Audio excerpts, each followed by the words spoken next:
Hello, everyone, and welcome to the Venture Fuel Visionaries podcast. I'm your host, Fred Schonenberg.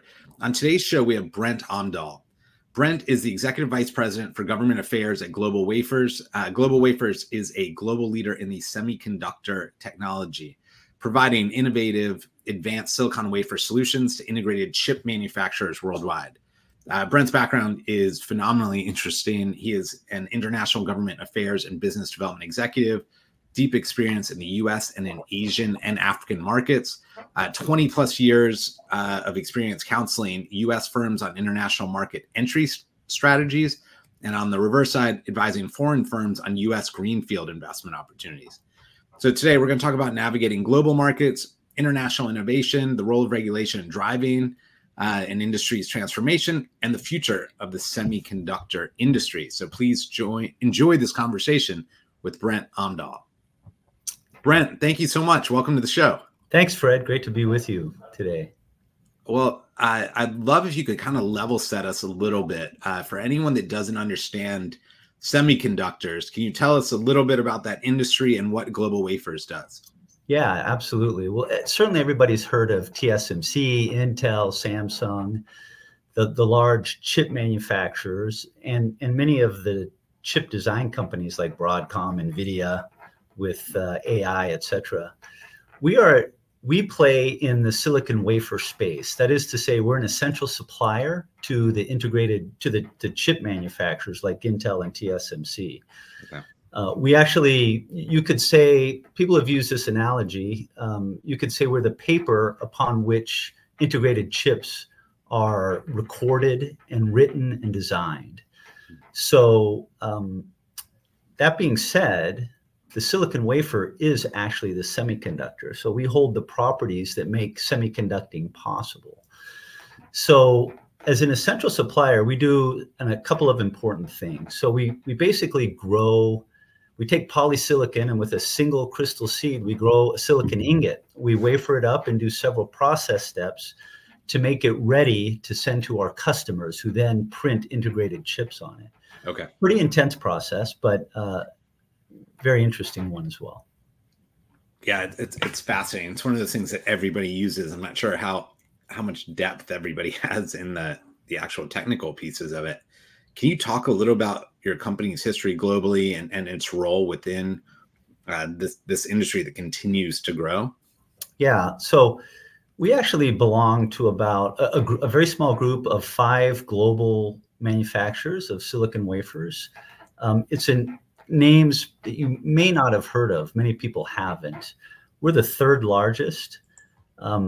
Most of our competitors are national champions. So about half of the silicon wafers that are produced in the world come from Japan, from 2 major manufacturers, Shin-Etsu and Sumco.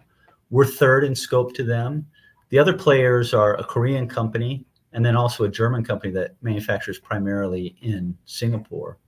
We're unique in that we have the biggest, the broadest footprint globally. We're unique in that we've grown quite a bit through acquisition. So we have a presence in Europe, America, and in East Asia. In all of those countries that I mentioned, we do manufacturing, unlike most of our competitors. We're also unique in that we have the broadest geographies. So, we do 150 millimeter, 200 millimeter, 300 millimeter, which is for advanced chips today. And we also have kind of the broadest and most unique product set. So not only do we do traditional crystal growth silicon wafers, but we also have we specialize in some back-end process steps like epi production and silicon on insulator, as well as float zone. So, that's what makes us unique within the marketplace. Love that. Why is there so much focus on the semiconductor industry within the United States right now? Yeah, it's a great question too. Actually, Fred, I kind of lived through this when I was in Taiwan. Prior to starting about a year ago with GlobalWafers, I was the commercial chief at the American Institute in Taiwan, kind of the head commercial diplomat there from the United States for the country. At that time, we were living through COVID. All of our supply chains were disrupted around the world. We really felt the effects in the United States. even before that, our government had been focused on strengthening certain supply chains, semiconductors being predominant among them.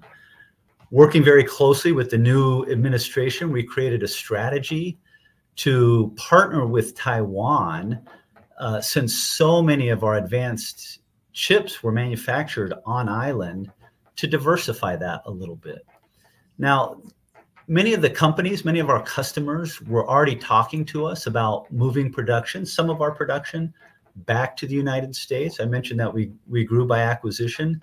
The technology that we have at our company at GlobalWafers really started in the United States from a company called MEMC, which now belongs to GlobalWafers. But so we were responding really to two things. One, some demand from our customers to get closer to them in manufacturing. And then number two, an imperative by governments worldwide, but really the United States in this case, to bring some of that manufacturing back to the United States. Can you talk a little bit about that? Sort of maybe some of the ways GlobalWafers is driving the semiconductor industry forward and building that ecosystem for the industry in the U.S. I mean, revitalizing investment. And I hadn't heard this phrase before, in the Silicon Prairie. Yeah, right. So Silicon Prairie, that's what we're referring to as North Texas. We kind of have two semiconductor ecosystems in Texas, one in Central Texas, where, Samsung is kind of a node. Up here in North Texas, Texas Instruments has been here for a long time. We're the second largest investor, but there are others as well, like Coherent, that does a lot of silicon carbide work, so compound semiconductors. So what we're doing to kind of grow the ecosystem, we are really the only, much has been said about integrated chips, moving production offshore, mostly to East Asia over the last 25 to 30 years.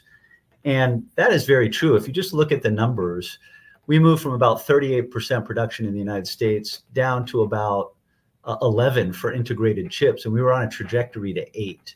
That's changing with all of these, $300 billion plus in investments by the chip manufacturers that have been announced over the last 3 to 4 years. For our industry, wafers, we went from about the same percentage, 40%, down to 3%. So 3% of wafers were being manufactured here in the United States. We have a strategic plan to grow with the industry here.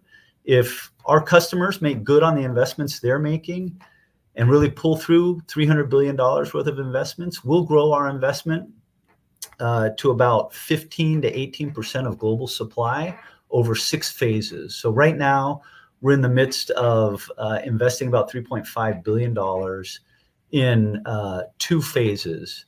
That would bring us to about 600,000 wafers per month. So that would be, our global market share is 18 to 20%.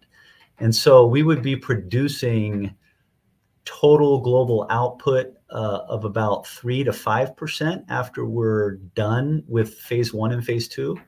And again, if we realize all 6 phases, it could grow to 15 to 18%. Can you talk about the role that regulations play within all this, and maybe weave in how you've been able to attract investment into this industry with that regulation in mind? Yeah. So, gosh, regulation, that's a big word. There's a lot of ways we could go with that. So right now, there's a lot of regulation ongoing that's controlling foreign countries of concern, aka China, access to the most advanced technology. That's mostly our customers, right? Those that are designing and manufacturing AI chips and the like. We don't really have much to do with that set of regulation.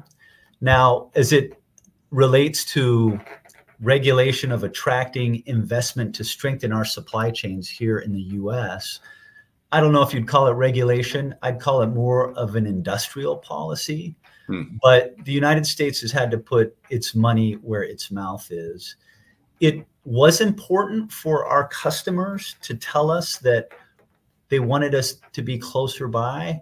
But frankly, it's just so much cheaper to build a factory like ours in places like East Asia than it is in the United States, that was a very difficult hurdle for us to overcome. Now, Texas is interesting on an ongoing cost basis because energy is super inexpensive here compared globally, and we have great access to water. Those are two, and land. So those are, in addition to, you know, human workforce, those are the three inputs that are required. But what we needed to overcome was this hurdle towards, you know, construction costs. And if you've been reading the press releases that have come out from the Department of Commerce for these large investments, most of them will make mention of that. The same was very true for us. And I just tell you, Fred, please watch the media over the next week. We've been, you know, we put in applications both for our fully integrated 300 millimeter silicon plant here in Sherman, Texas. We put in a CHIPS application in addition to our 300 millimeter silicon on insulator expansion in St. Peters, Missouri. And we should have an announcement very, very soon, within the week, I would say, announcing how the Department of Commerce's CHIPS Program Office is going to support our efforts through making a direct funding announcement. Very cool. So how do you foster this cooperation between business and government? I mean, I think that's a question that you've tackled from a lot of different angles in your career, but one that comes up a lot in our work at Venture Fuel. We work with lots of large organizations that are trying to innovate, and they're either trying to innovate to play offense or to play defense. And I'm thinking in particular about, you mentioned construction, and we work in that space a fair amount. And, you know, everyone that runs those big, you know, construction companies is like, they want to become more, let's call it sustainable. And they're like, but it's costly to do so. And they're in such a, you know, thin margin game versus their competitors that they sort of wait for regulation, right? So they have this sort of love-hate between business and government and navigating those paths. And I'm just very curious how you've been able to do that, or what you would advise companies from your experience. Yeah, so that's a great question, Fred. I'm glad you asked it. There have been a lot of foreign investments as part of this CHIPS renaissance in the United States. There have been a lot of domestic investments. Obviously, Intel has built a lot of plants in the United States. Samsung's been here for a while. TSMC was not here before. GlobalWafers, although we weren't here, we had an American genealogy. For us, it was very important to use our local team to manage the construction of our plant in Sherman, Texas, and in St. Peters. You know, I'll just tell you, our revenues, I mean, our industry is actually fairly small, being a supplier industry.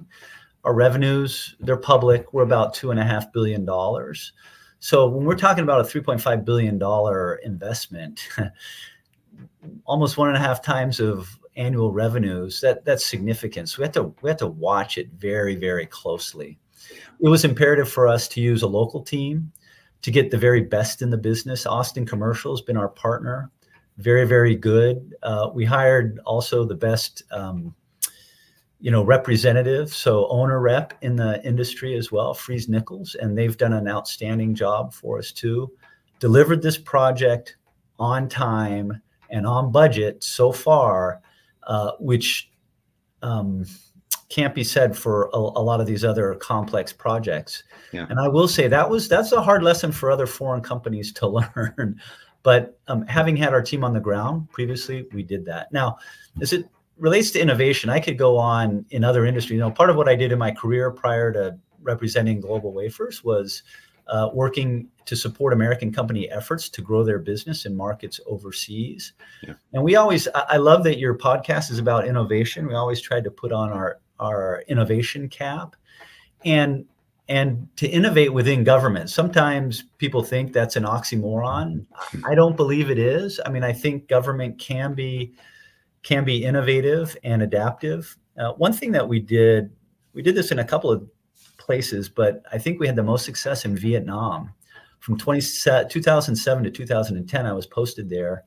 And it was at the time when Vietnam was acceding to the WTO. And so they were in the process of having to pass and ratify a number of new laws that would help them qualify for their commitments under the WTO. And our colleagues at USAID were working with them on this legal structure. But what they really needed to do was pass a new telecommunications law. And all of the American telecom companies were coming to us saying, hey, you know, this is a real opportunity for us, this new market, but more than that, it's a real opportunity for Vietnam to do it right. If they pass the right kind of law, they'll increase their tax base. They'll open up opportunities for us, but they'll also lay the groundwork for the development of their own ecosystem. And it's important for them to do that. We've had a lot of experience with this in other markets. Frankly, right now, they were telling us they don't really trust us. These were the likes of Qualcomm, AT&T, and others. Yeah. And so in government, what we did is we used what we had, the USA brand, our convening power, to really put together a program. We called it the US-Vietnam Telecommunications Dialogue, to build trust and to get a platform for companies to really put forward to the government some model ideas that they could incorporate into their draft law. Now, they didn't accept every single recommendation by the companies, of course, but they accepted many of them, and it was a much better law. And frankly, if you just look at their national carrier, Viatel, they have benefited tremendously from those decisions that they made early on. And so, you know, we were trying to be as adaptive and innovative as we could. Part of it is about relationships, though, too, building that trust with decision makers. But that's a good way, I think, a good example of how governments need to take a long-term view and really work their relationships to impact regulation in a way that will open up opportunities in the industries.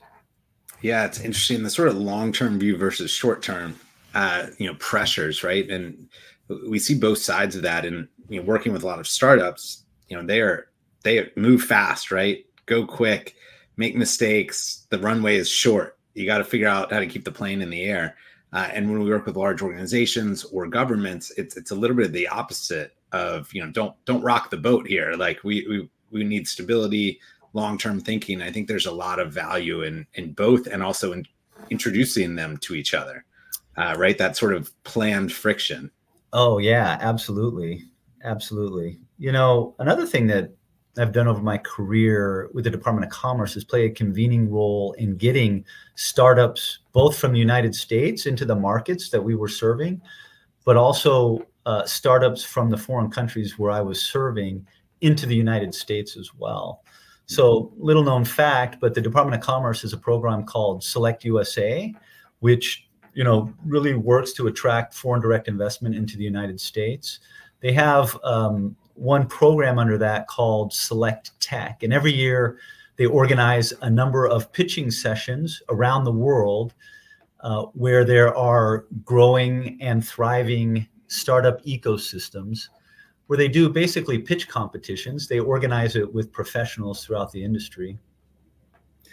And then they invite the winners back to the United States to participate in Select USA and get in front of some of these venture capital funds that then either give small or large award amounts to some of these companies. We had a lot of success with that in Taiwan, bringing a number of companies over here. Of course, a company from a place like Taiwan, where it's a country of 35 million people, of course they want access to American financial markets and the American market itself. Yeah. And so it's like a dream come true. They would often tell us, if nothing else, doing these pitch sessions with us gave them a lot of practice that they needed when they got the attention of companies like Draper, who incidentally opened an office in Taiwan while I was there. Yeah, it's really interesting. I mean, I saw something, a VC from Europe showed me the arbitrage in terms of what a Series A company was valued at in Europe versus in the US. Same metrics, but just because of the financial setup in the US, and the sort of maturity of the venture capital world, that there was 20+% higher, even just to Europe, right? And then if you look towards more emerging markets, it's even different. So there is that opportunity for deals in either direction that makes sense. That's a crazy interesting program.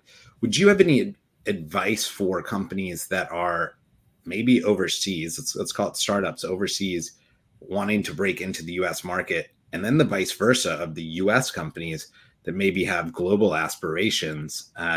Just from all that you've done, are there any sort of best practices or learnings or watch outs that come to mind when I ask that? Oh yeah, that's great. Let me start with the second part first. I mean, I really loved my time in Africa, in part because there are a lot of economic development challenges. One of the things that I really enjoyed the most was working with American startup companies that had developed market plans to solve specific issues in Africa. I mean, some might call that impact investing, but there's business to be done, and also an economy and lives to be improved. We work very closely with a company called Zipline Fly. They developed a whole model to build and operate fixed wing drones to solve problems like the delivery of critical medicines in real time across geographies where there was not very good infrastructure. Rwanda, if you know anything about Africa, that wouldn't surprise you. They're the first country that did a deal with them. They're very progressive. And I don't recall the exact numbers, but the number of maternal deaths from childbirth dropped precipitously once they started their operations, because they could deliver blood in real time to areas that were not accessible. I was posted in Nigeria at the time, and so we worked with them to try to set up a similar program in Nigeria and Ghana, and they had a lot of success. That's just one example. There were others, microfinance organizations that developed apps that made it really easy for small vendors in a very, lively public market to get the access that they needed to keep their inventory going. Or, transportation software companies, where transportation isn't good. You have some real challenges in, getting goods to where they need to be. And they really found through software that they could speed the process by 35, 40%. That was really edifying to kind of implement those programs. And it was challenging because the governments were often payers there. Just speaking frankly, many of the African governments were corrupt. And so it required a little bit of handholding, and having US government involvement was really good. So I would say, as a piece of advice to, we had other startup companies come to us in different places, like in Taiwan, companies that did like agriculture optimization for the planting of crops and fertilizing and that kind of thing. Some of them were not so committed. They weren't sure that they needed to be international now. Yeah. If you're going to do it as a startup, make sure you have a plan and are ready to go. But if you need to focus on the US market first, focus on the market first and hit that level of success, because those opportunities will still be there, particularly in emerging markets. But you need some modicum of success and some financial stability before you start taking a risk. Now, again, there were others that their whole business model was based on foreign markets. And so that's fine. But if, the US is your primary market, get that right first. Yeah, focus is often the advice I end up giving to a lot of founders is, look, just because you can do it doesn't mean you should. You got to prioritize and focus, and time is your most valuable asset. And so where you put your attention is what needs to be the most important opportunity. So let me flip back and maybe to the semiconductor world or other. As you look ahead into the future, are there technologies, are there partnerships? What are you most excited about for the industry and its future transformation? Well, obviously there's a lot going on in semiconductors, and our clients are driving a lot of that. The IC design firms like NVIDIA are driving a lot of that. Developments like Intel's Power VI are important for us. as a supplier, you know, a lot of our innovation, Fred, takes place as we work with our clients and at the manufacturing level. So, you know, the characteristics of the end chip have to begin when we make our recipe, so to speak, for that wafer, that ingot that we grow. And so we need to work with them early on if they're designing changes to the way that they're imprinting the integrated chip on the silicon wafer. The biggest development that you probably have heard of is, you know, integration or advanced packaging. So what used to be kind of two-dimensional XY axis is now 3 axes. So, you know, chips are being stacked both in the memory space and in power and logic. And so what that means is that that layer of silicon is becoming thinner and thinner, and they're often through a bond putting 2 layers together. That's, you know, where we come in. It's great for us because it will drive demand for silicon for our wafers, but it also means that we need to get better at, you know, one of our process steps is called epitaxy. It's more of a specialized step, but you know, we're talking nanometer thin layers of silicon on top of a polished wafer. And so, you know, we also need to work with our suppliers to push our machines, our epi furnaces in this case, to produce those thinner layers. And so you can see that innovation runs up and down the supply chain. You know, when I was in Taiwan, we often talked about TSMC's secret sauce. I mean, they're the leader in chip production, contract chip production, but it was well known that they had about 10 or 15 suppliers that helped enable them to do, their engineers to do what they did. And GlobalWafers is one of those suppliers. That's really cool. So where can people go to learn more about your work, GlobalWafers? Where would you like to direct our listeners? Yeah, so go deeper? I'm happy to connect with any. I mean, I love talking to people about this. Happy to connect on my own personal LinkedIn, Brent Omdahl. We actually, you know, we do most of our outward communications. You know, we're not really a marketing organization because we know who our customers are. So we're on LinkedIn, we're on Facebook, GlobalWafers America, and of course we have a website, and that's GlobalWafers. Our sister company in the U.S. is MEMC. You could search there as well. But yeah, look me up on LinkedIn, and I'm glad to connect with any of your listeners. Brent, thank you so much for your time and all you're doing to spark change. It was really fun to talk with you. Yeah, I appreciate the time, Fred. So great to meet you.